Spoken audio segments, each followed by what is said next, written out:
As his nations avoided, quote, a nightmare scenario. It was another late-night marathon in Brussels, bashing out 130 billion euros worth of debt relief, with private lenders writing off more than half of what Athens owes them. In exchange, more painful austerity measures. Already, though, a secret memo handed out to the ministers before they started talking warned that this plan could plunge Greece into a bona fide depression. No surprise, then, there were fresh protests this Tuesday in Athens, with more expected Wednesday when Parliament convenes to discuss the plan. So far, rescue packages have amounted to the equivalent of nearly 20,000 euros spent per Greek citizen. What is the solution when you've signed on to a plan that basically you can't afford? Is this about rescuing Greece or buying time for other members of the Eurozone like Portugal, Spain, Ireland, Italy? Today in the France 24 debate, we look at the deal done with Greece, and we expect to be joined shortly from Athens by Nikos Vernikos, chair of the International Chamber of Commerce there. Also with us in the studio is from the American University of Paris, Philip Golub, whose latest book has been translated into French under the title Une autre histoire de la puissance américaine, édition du Seuil in Paris. Which in English reads? Power, Profit and Prestige at Pluto Press, London. Okay. And also with us, Tariq Mouakil. He's an economist and author of Asset Markets, Portfolio Choice and Macroeconomic Activity. Which publishing house is that? Edward Elgar. It was published 2 years ago, I think. Okay. And from New York, David Gurwitz, Managing Director at Charles Nenner Research. Thank you for being with us. The France 24 debate, where you can always weigh in on the conversation on Facebook and on Twitter, where our handle is at FrançoisF24. Yes, it was indeed another marathon session in Brussels, 14 hours, touch and go. This was delayed, remember, several days. It was capped at the end, though, with the traditional expression of triumph. Well, of course, this is in a Brussels kind of tone. Take a listen. The agreed package contains significant efforts from both private and official sector creditors. In this way, the program will respect the parameters set by heads of state or government. That is, the debt to GDP ratio is expected to reach 100.5% by 2020, and program financing is estimated to amount to 130 billion euro until 2014. All right, late night in his exuberance, Jean-Claude Juncker saying 100.5%. He meant to say 120.5%. Others, like the Dutch finance minister, coming out of that late night marathon, one that might, remember, change the destiny of a nation, with more personal kind of observations. The translation courtesy of our good friend and colleague Stefan de Vries of Dutch Radio. He says that the Dutch minister said, after almost pushing Greece into the abyss, "My hotel has blocked my key card." So those are some of the reactions just immediately after, again, another late night session. Tariq Mouakil, it's a strange way of governance for Europe that we're sort of now getting used to. I think we've had something like 17 last chance summits. 17. It's a lot. Yes, but the thing is that the situation is worsening since I think the first of this last chance summit was in May 2010. So it's more than almost 2 years now, and the situation has been worsening since. Greece is in a 5-year recession, so 2 years of recession since the last chance summit that was supposed to have saved the country.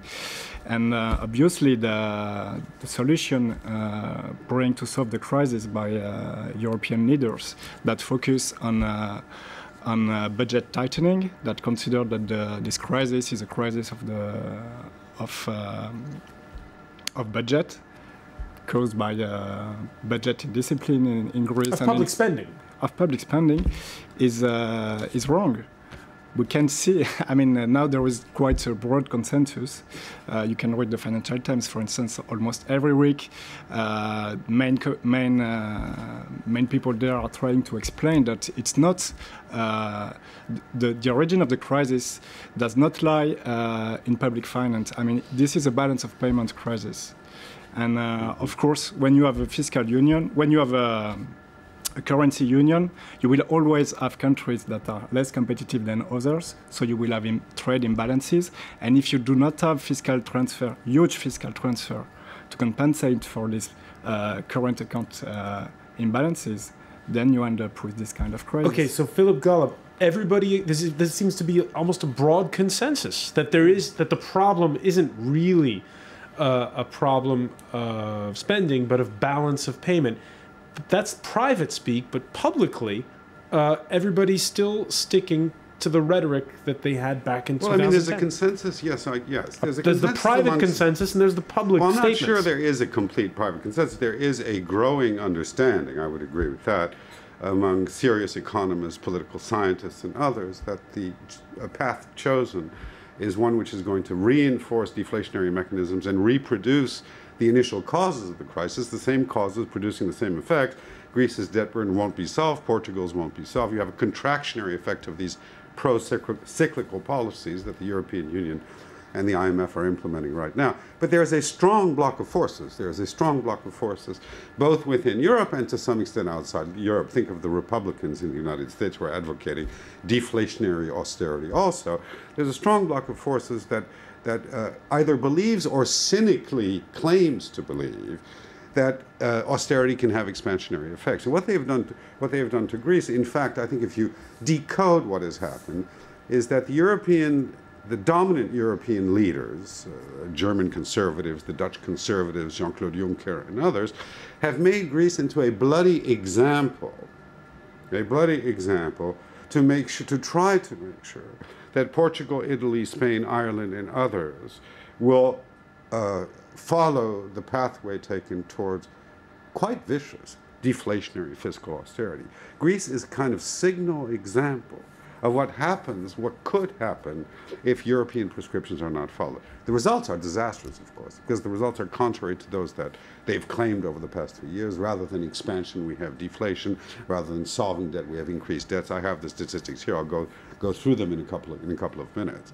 But so I think what we have here is you have a mixture of cynicism and ideological blindness. And the two together are producing a situation in Greece and possibly in other parts of Europe in the near future that I think are going to be socially and politically unsustainable. So is it a good deal? Let's take a look at some of the numbers that have been worked out in this plan. So this will be 130 billion euros worth of new funding to go through until 2014. The bailout brings down debts to, as we said, as Jean-Claude Juncker said, to a little over 120% of GDP by 2020, and the deficit, the state deficit, to drop considerably. Again, this is far in the future, 8 years from now, 2020, with private creditors writing off a little more than half of what the Greeks owe them. David Gurwitz, when you look at those numbers, is it a good deal? Is this the best that they could have come up with under the circumstances? Well, I think I have to answer based on what Charles Nenner is saying, because I'm the managing director of his brilliant research firm, and he doesn't look at it that way. No matter what deal is cut now, it's not going to solve the problem that is unsolvable. So it's just a temporary thing. A temporary thing? Explain. Well, 3 years ago, when he called the euro at its top, $1.51, I think 3 months before the first Greek crisis. And his system, which is based on cycles, interestingly from the Greek word circle, finds repeating top-to-tops in any data series. And he's able to predict market motion based for stocks, bonds, commodities, currencies, and economic indicators based on that and based on a target algorithm and other algorithms that he uses. And he's been doing it for years for Goldman Sachs in the past and now for many other places around the world. And what he basically says is, he said 2 years ago the euro would fall apart a few years down the road. And so all this happening now is just temporary, but there really is no fix. So this is based on a mathematical formula. So in fact, you're watching the markets carefully. You're not even looking at the numbers that were hammered out overnight. Well, you kind of, it's hard to avoid catching what's going on, but he said 3 months ago, and everyone wanted to short the euro, he said don't short the euro because cycles are bottoming. So the news, what our cycles show is how the news is going to react to information, how the market's going to react to the news. All right, so that's the view there of the markets. I believe we can now go to Athens and join Nikos Vernikos. Thank you for being with us again here in the France 24 debate. Apologies for the technical glitches at the top there. Is this a good deal, Nikos Vernikos, the one hammered out overnight? I think that the majority of the Greek people are very happy and they feel gratitude to their European counterparts and especially to the European people because these over 100 billion euros have not disappeared. They are taken by the taxpayers of the European countries and of the countries who are supporting the IMF. So thank you to the people of planet Earth for supporting Greece. All right. And Greece's caretaker prime minister also seeing the glass half full after this deal. We're very happy with the outcome, both with regard to the program and the PSI that pave the way for the next steps that will make possible the official financial support to Greece. Philip Golub, this doesn't exactly match the doomsday scenarios that you were spelling out for us a short while ago. I'm not sure if it's a doomsday scenario. I mean, there's official talk and then there's reality, you see. What can be said publicly is one thing by political leaders, and what the reality of things is on the ground is something quite different. If you actually look at the details of what was agreed upon, you will find that a significant proportion of the 25%, to be precise, of the 130 billion euros that are supposedly dispersed for Greece are going straight back to a separate escrow account for creditors, for private creditors. This is to incite them to buy the new Greek bonds. So a significant part of the money... exchange the old ones, yes, right? Yes, and exchange the old ones. So a significant part of the money is actually not going to Greece. Secondly, the agreement actually effectively ends Greek sovereignty in the sense that Greek has ceded its sovereignty over the management, completely now and quite officially, over its fiscal affairs, but also over its general economic management policy.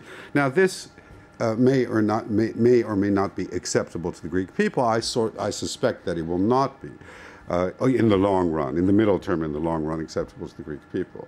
Thirdly, if you actually look at the plans, the reduction of the debt to GDP ratio to 120.5% of GDP, I think you look at the figures and they're quite interesting. The debt to GDP ratio in 1993 was 98%. The debt to GDP ratio in 2007 was 105%. This is all OECD statistics, all right? The debt to GDP ratio rose to 143% in 2010 and has reached 167% today. So going back Greece was living above its means. Well, no, that's not what I'm saying. What I'm saying, well, that's true, but that's true of Italy too, that's true of Portugal also, and that's true of Germany and France when they broke the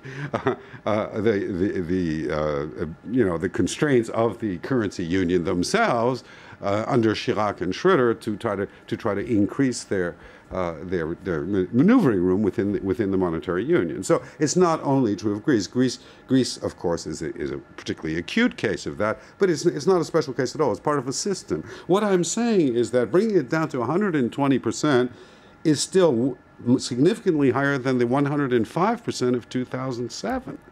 So moreover, that debt ratio will be extremely high in the context not of a recession. 5 years of recession, you actually have a depression in Greece right now. You have a fall of GDP, a real GDP of over 16% over the past 3 years. This is called a depression. You can use other technical words if you like. So you have a depression, you have a contraction of economic activity, and at the same time this very vast debt burden. You cannot have simultaneously, the history of 20th century economics has demonstrated this. John Maynard Keynes demonstrated demonstrated this, that you cannot have simultaneously extreme austerity and growth at the same time. The mere idea of expansionary austerity is either an illusion or a cynical ploy, probably both. So, Nikos Vernikos, what has this deal bought the Greeks? So let me tell you how I see the things from our side here. Greece definitely has to make reforms and has to make changes in order to correct the errors and omissions of the past. Greece, two or three years ago, asked the assistance of the IMF and our European partners when our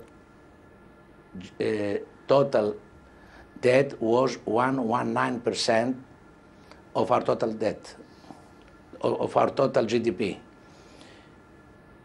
2 years after, with the therapy that was imposed to us, the debt went up to 160%. Yeah.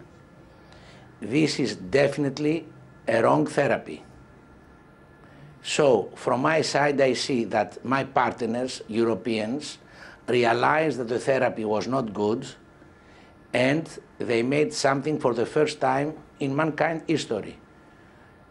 Voluntarily, they gave to Greece about 240 billion euros, because don't forget the first 130 billion.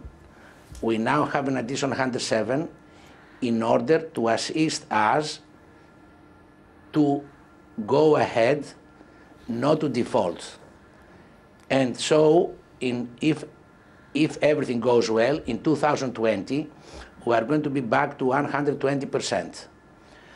I'm not an economist like the previous speaker, which unfortunately I don't have the pleasure to see him in face-to-face, in vision. But today, I thank God that if the Greek people works and take advantage of this gift, we are going to be able not only to go down to 120%, but even less if we have the assistance of the markets, and if after a certain stage a small Marshall Plan is offered to Greece in order to develop and go back to the figures we were in the past. Just quickly before we go to the break, Tariq Mouakil, do you see a small Marshall Plan being put in place for Greece? This will be the solution, but at the moment that's not what we have. And I will mention another figure. It's yesterday on the website of the Financial Times. They posted an officious report from the IMF that was saying that even with an haircut of 50% on Greece debt, I think we have 53.5, but even with 50% of haircut on Greece debt, Greece debt might stay at 160% in 2020. Right, so the just numbers, because of the worsening of recession. The numbers don't add up. When we come back, we're going to pick up on a point that Philip Golub made, which is about have the Greeks also lost some measure of sovereignty over this deal? Stay with us.